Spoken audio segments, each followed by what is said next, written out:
Bonjour, bienvenue dans mon émission Épicerie fine.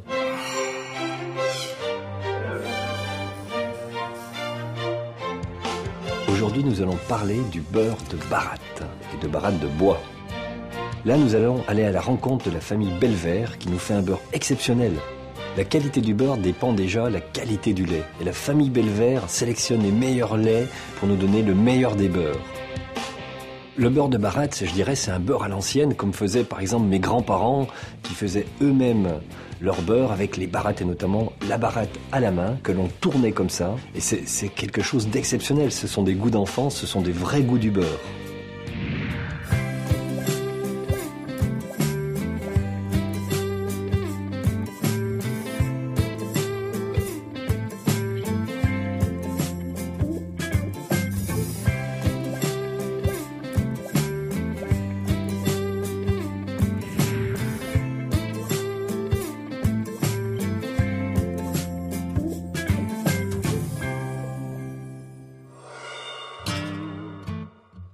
À une quarantaine de kilomètres au sud-ouest de Nantes, à la frontière du pays de Retz et de la Vendée, Machecoul.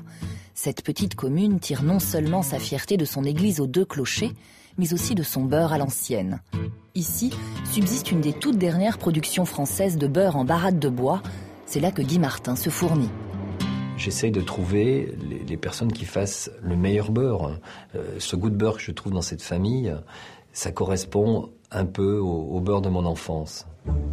Pascal Belvert est l'un des derniers producteurs à utiliser des barattes de bois. Comme pour le vin, le bois confère au beurre des arômes inimitables.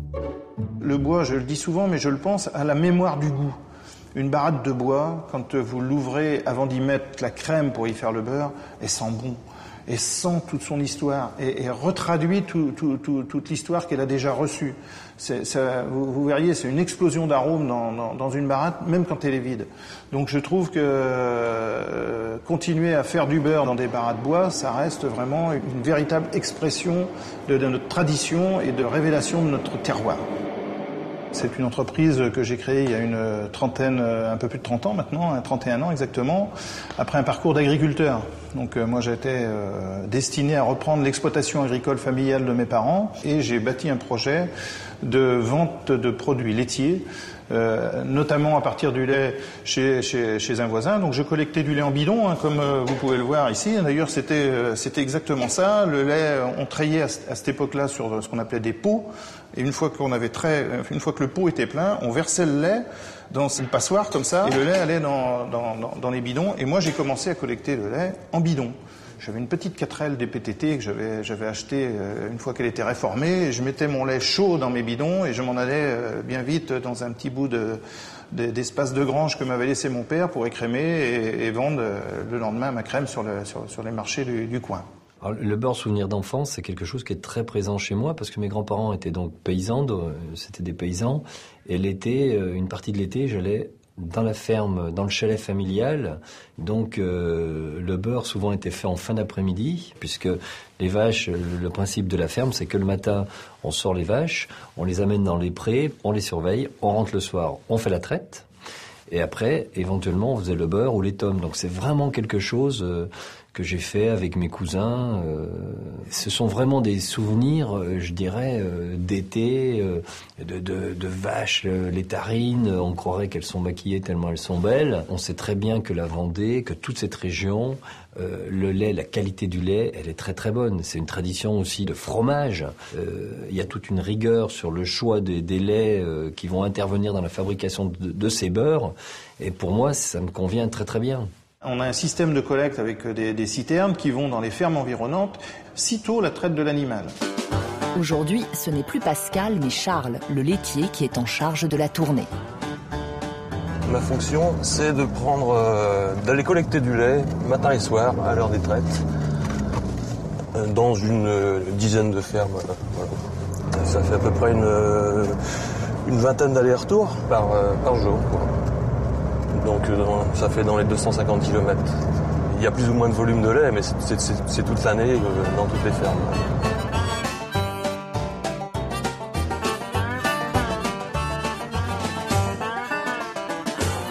Les éleveurs de vaches laitières sont passés depuis bien longtemps à la traite automatisée. Dans cette ferme, elle permet de traire une centaine de vaches 2 fois par jour, matin et soir.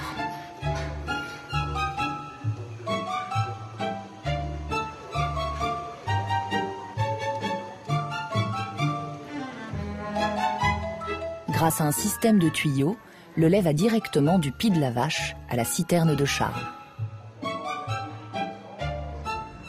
Le laitier s'empresse ensuite de rentrer à la laiterie. Plus le lait est frais, meilleur sera le beurre.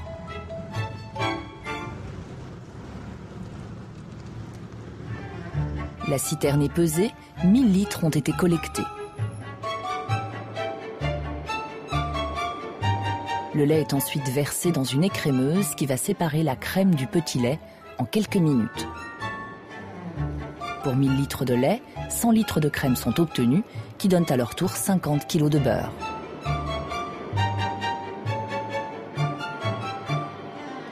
Mais avant de découvrir les secrets de la transformation de la crème en beurre, l'historien Emmanuel Leduc revient sur les origines de ce produit, dont les premières traces remonteraient à plus de 10 000 ans. Moi, je suis né dans une famille paysanne où il y avait élevage de bovins laitiers. Et à la maison, ma maman faisait le beurre.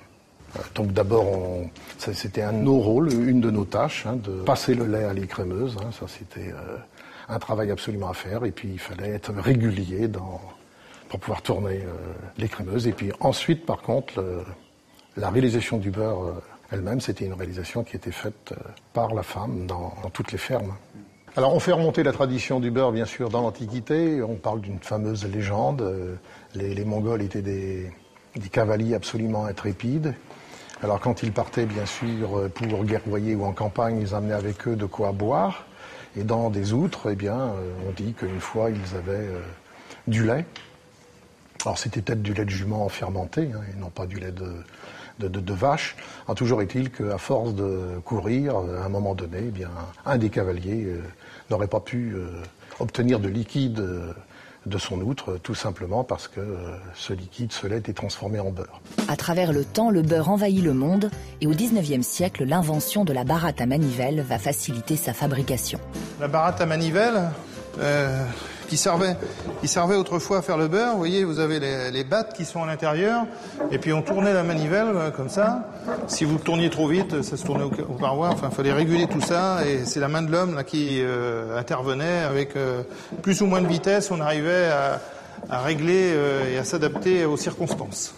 En plus, ce bruit sourd quand on tourne la baratte, comme ça fait vraiment un bruit très sourd, très typé. Et quand on est jeune et qu'on fait le beurre et qu'on commence à entendre ce bruit sourd, c'est quelque part une délivrance, parce qu'il faut quand même tourner un certain temps. Et moi, ça me paraissait énorme. Et plus le bruit est sourd, plus le beurre se forme, et avec un goût, une odeur, une couleur jaune, qui correspond notamment à l'alimentation des vaches dans les prés. En ce moment, il est très jaune parce que les bêtes sont au champ, donc on est sur les laits de printemps qui sont forcément très colorés, et puis après on a l'hiver, les laits d'étable, qui sont faits sur de la nourriture d'hiver et qui là est beaucoup plus pauvre, on va dire, en coloration et même en goût d'ailleurs. Donc on est vraiment ici dans une entreprise qui fabrique comme à la ferme, le beurre sous son angle traditionnel aussi de fabrication, parce que aujourd'hui on peut trouver du beurre avec des fabrications très industrielles, avec des beurres de butyrateur. C'est pas du tout comme une baratte, c'est une machine. Vous montrez la crème d'un bout, il ressort du beurre de l'autre, et il y a des systèmes de pistons et de travail de la crème différemment qu'en baratte, et c'est ce qu'on appelle du beurre en continu, vous voyez, parce que une baratte ça vous fait pas du beurre en continu. C'est un peu comme de la cuisine, et le beurre, il va prendre de l'élasticité à l'intérieur de votre baratte, vous voyez. Il va s'étirer grâce aux battes, parce qu'il va être retenu par les battes, et puis comme ça tourne doucement, ça va être retenu, ça va redescendre, ça remonte, ça redescend. Il y a vraiment de la manutention avec une baratte que vous n'allez pas avoir avec un beurre de butyrateur. Mais vous allez avoir une qualité de beurre traditionnelle, avec des machines comme autrefois, des barattes. Ici, elles ont en plus la particularité, ces barattes, d'être en bois. Et il y a aussi des barattes dont on soupçonne même pas que ça puisse exister, mais voilà, ça c'est une baratte berbère. Vous voyez, avec une particularité, c'est que elle a pas de batte à l'intérieur. Mais cet outil s'accrochait comme ça, et puis en la balançant de manière sensible comme ça, vous agitez la crème à l'intérieur et le foisonnement se fait de cette façon-là. Je vous dis pas que c'est la façon la plus rentable de faire du beurre, mais c'est pour vous dire que ça existe quand même. Et puis, on était chargés, nous les enfants, d'aller livrer ce beurre chez les particuliers. C'était très très important. Je me souviens que ma mère se levait très tôt pendant l'été pour faire son beurre dès 4 heures du matin. Oui, et bien faire son beurre, effectivement, c'est une expression qui est restée. C'est dire toute l'importance que le beurre pouvait avoir. Le beurre était certainement une richesse, puisque mettre du beurre dans les épinards, on comprend très bien ce que ça veut dire, hein, c'est enrichir le produit. Donc ça veut bien dire que le beurre avait quand même derrière une expression de richesse. Vouloir le beurre et l'argent du beurre, c'est un petit peu la même chose. Oui, parce que ça voulait dire que le beurre, quand on pouvait avoir du beurre, c'est qu'à un moment donné, on peut manger. Toute une génération, pour eux, le beurre, la génération de mes parents et une partie de ma génération, le beurre symboliquement, c'est un produit un peu comme le pain, qui est très très fort, très ancré dans notre culture, parce qu'il y a eu un manque, parce qu'il n'y a pas longtemps qu'on peut vraiment le consommer, je parle dans les milieux paysans, ouvriers, etc., qu'on peut vraiment le consommer. Voilà, ce beurre n'était pas réservé qu'à une certaine élite.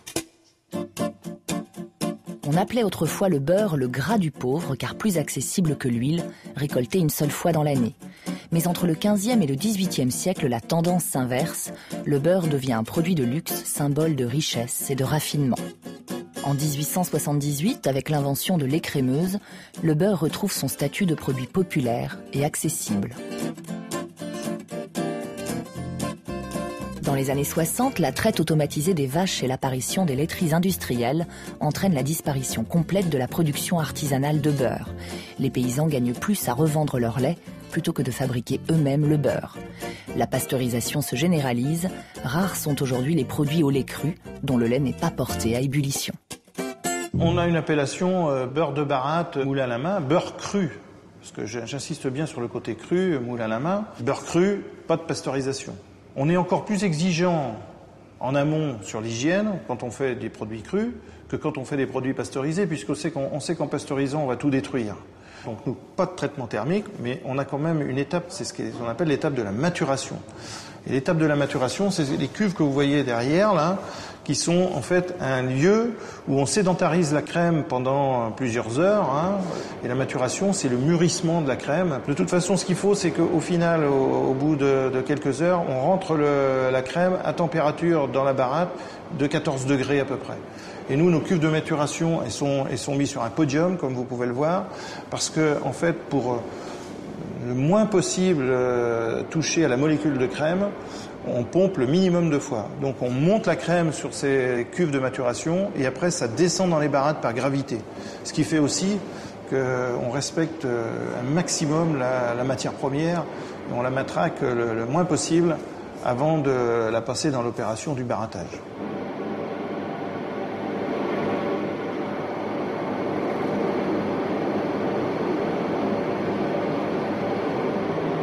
Peut-être que vous apercevez derrière, parce que je l'entends, la baratte qui vient de se remettre en route. Alors la première étape, quand la baratte tourne, c'est ce qu'on appelle le barattage. Vous avez la crème qui va monter en émulsion, exactement comme quand vous faites une chantilly chez vous. Donc une baratte, quand ça tourne, c'est une mécanique où il y a deux choses qui se mettent en éveil chez le conducteur de baratte, c'est l'ouïe et l'œil. Parce que quand ça commence à taper dans la baratte, c'est-à-dire qu'au départ, vous avez une émulsion, ça fait pas de bruit, et puis tout d'un coup, vous entendez votre baratte qui commence à clapoter. Cloc, cloc, cloc, cloc, cloc, cloc, cloc, cloc, cloc. Ça clapote parce que le beurre commence à se séparer, c'est-à-dire que vous avez le beurre qui s'agglutine en petits morceaux, et puis le bas beurre, c'est-à-dire l'eau, qui se sépare de la partie solide. Et là, il y a ce qu'on appelle un viseur sur une baratte, et là, on commence à voir que le viseur, il se nettoie. Et là, on se dit, tiens, le beurre est en train de se former. Et là, c'est un vrai coup d'œil du conducteur de baratte, puisqu'il faut qu'il ait la constitution d'un grain de blé, d'un grain de maïs, mais pas beaucoup plus gros, pour pouvoir d'abord évacuer son bas beurre. Et l'intérêt du conducteur de baratte, c'est qu'il arrive bien à distinguer le moment idéal pour évacuer son bas beurre et laver son beurre. Donc son bas beurre va s'évacuer, et après, on va laver le beurre avec de l'eau fraîche, pour pouvoir d'abord solidifier votre grain de beurre. Donc il faut avoir un grain suffisamment gros pour pouvoir le laver à son optimum et pas trop petit pour pas qu'il s'évacue avec votre babeur. Et bien après, on peut faire deux choses. Chez nous, mais vraiment quand je dis chez nous, c'est dans l'Ouest, on sale le beurre à différents moments. Si on veut avoir un beurre demi-sel, on va ajouter le sel au début de l'opération pour que le sel soit bien réparti dans votre beurre et que le grain de sel n'apparaisse pas et que le côté salé, vous le ressentez au goût, mais vous ne le voyez pas dans la pâte. Si vous faites un salage un peu particulier, comme on a tendance à le faire chez nous, c'est-à-dire ce qu'on appelle le sel croquant, hein, là, du coup, vous allez saler en fin d'opération. Ce qui est aussi important, c'est le dosage du sel. La qualité du sel, déjà, qui va être mis dans ce beurre, donc là, ils ont une qualité optimum, et le dosage du sel. Parce qu'on peut être aussi agressé par ces beurres demi-sel. Et on peut être agressé par plusieurs façons. Par les cristaux qui sont trop gros. Par les cristaux qui sont trop fins.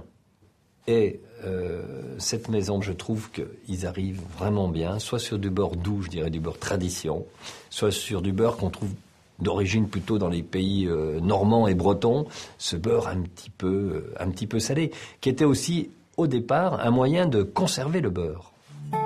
Le beurre de Vendée est en effet très régulièrement salé pour être conservé. La région a de la chance, elle bénéficie de nombreux marais salants qui l'exemptent de gabelle, le fameux impôt sur le sel. Ce n'est que bien plus tard que l'ajout de sel dans le beurre devient une affaire de goût. Nous, on travaille avec des sauniers indirectement et notre particularité, c'est de travailler quasiment que de la fleur de sel. La fleur de sel, hein, cette infime partie du sel qui remonte à la surface des marais salants. Vous voyez, ça fait comme une sorte de pelle avec des micro-trous, hein, qui permet à l'eau de s'évaporer. Et puis le sel reste un petit peu dans la pelle, hein, je sais pas comment on peut appeler ça. Hein, et puis l'eau s'évapore par les petits trous. La fleur de sel a un croquant très fin. C'est-à-dire que vous allez sentir le croquant dans la bouche, puis hop, ça, vous voyez, ça part. Il n'y a pas d'agressivité. Ça n'agace pas le palais. Et puis on s'aperçoit que c'est très compatible, même avec le petit déjeuner, parce que une tartine de beurre avec de salé, avec de la confiture, je vous assure que c'est très très bon. Environ 2 heures après la descente de la crème dans les barattes, le beurre est enfin prêt.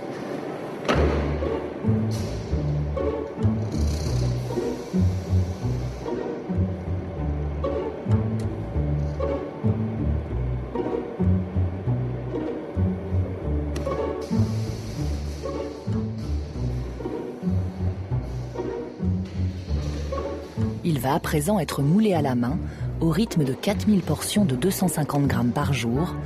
Un travail fastidieux.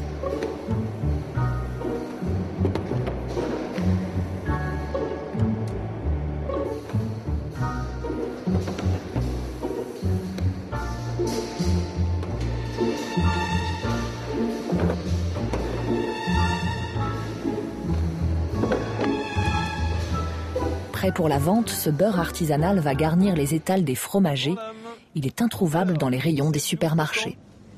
D'où ? Est-ce qu'il te fallait autre chose ? Sur le marché, ce beurre remporte un franc succès. Déjà, il est au lait cru et après, c'est une fabrication artisanale. Disons que je pense qu'en ce moment, c'est ce que recherchent les gens, quoi. La différence entre les centres commerciaux et les petits producteurs, quoi. Après, voilà, on a le beurre doux, le beurre croquant. Donc, c'est vrai que plus sur Paris, ils vont plus prendre sur du beurre doux. Dans la région, ça va être plus du demi-sel croquant. Mais c'est vrai qu'après, chaque région a ses habitudes, quoi. On a vu qu'on a les 3 sortes.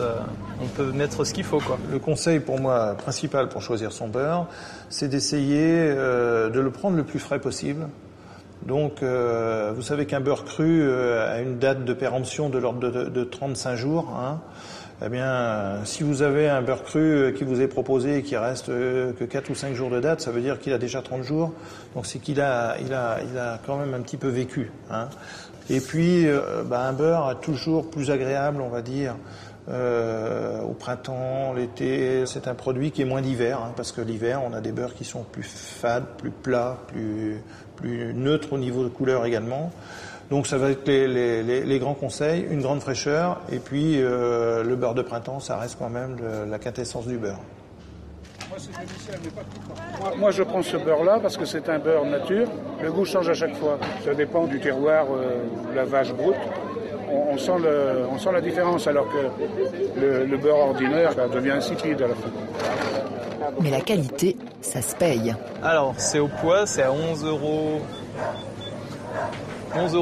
€ au kilo, ça fait à peu près 2,80 €, 2,90 € la demi-livre. C'est plus du double du prix du beurre industriel, mais sa fabrication nécessite beaucoup plus de main-d'œuvre et de temps. Aujourd'hui, ce savoir-faire est en train de disparaître. Seuls 2 ou 3 producteurs de beurre de baratte en bois subsistent. La France est pourtant le premier producteur européen. Selon la législation, pour obtenir l'appellation beurre, le produit doit contenir 82% de matière grasse. Un chiffre qui peut alarmer les maniaques des régimes, mais le beurre est une excellente source d'énergie pour l'organisme. Il contient des acides gras essentiels ainsi que des vitamines A et D. Les Français l'ont bien compris, ils sont d'ailleurs les champions du monde de sa consommation, 8 kilos par personne et par an. Le beurre, c'est un élément indispensable. Le beurre, d'abord, il y a plein de belles choses dedans. Et si on doit cuire au beurre, une cuisson au beurre, il faut vraiment surveiller ce beurre, que ce beurre chante, qu'il devienne noisette, qui chante.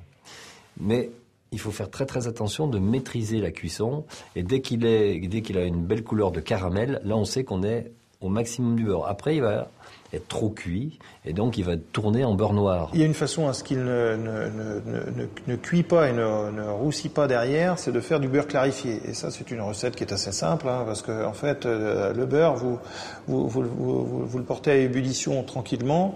Et quand il va se séparer un tout petit peu dans votre casserole, vous allez avoir un côté assez huileux d'un côté, puis une espèce de mousse un peu blanchâtre qui va se former à la surface. Vous éliminez cette mousse là en la filtrant tranquillement avec une cuillère, et vous récupérez que la partie très liquide, jaune et j'allais dire huileuse du beurre là.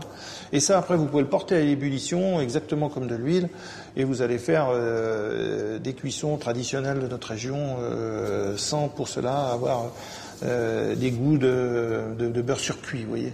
Alors, outre le fait de faire un beurre clarifié, comme je vous ai dit tout de suite, qui est aussi une transformation du beurre et qui sert vraiment en cuisson, il y a dans notre région une façon traditionnelle d'utiliser le beurre, c'est d'en faire une sauce particulière qui s'appelle le beurre blanc. Et c'est ici, sur les bords de Loire, à Saint-Julien-de-Concelles, près de Nantes, que la célèbre sauce a été inventée en 1887 par Clémence Lefebvre. Dans cette auberge familiale venaient se restaurer les promeneurs qui remontaient la levée de la Divate. La cuisinière accommodait les poissons de Loire à la sauce du pays, un simple beurre fondu relevé d'une pointe de vinaigre. Un jour, elle voulut connaître l'effet de sa petite sauce sur ses convives, mais ce qu'elle entendit la fit bondir. « C'est bon, mais ça fait un peu sauce à moule. » Piquée au vif, elle fit réduire une poignée d'échalotes dans son vinaigre, puis y ajouta le beurre fondu. La sauce au beurre blanc était née.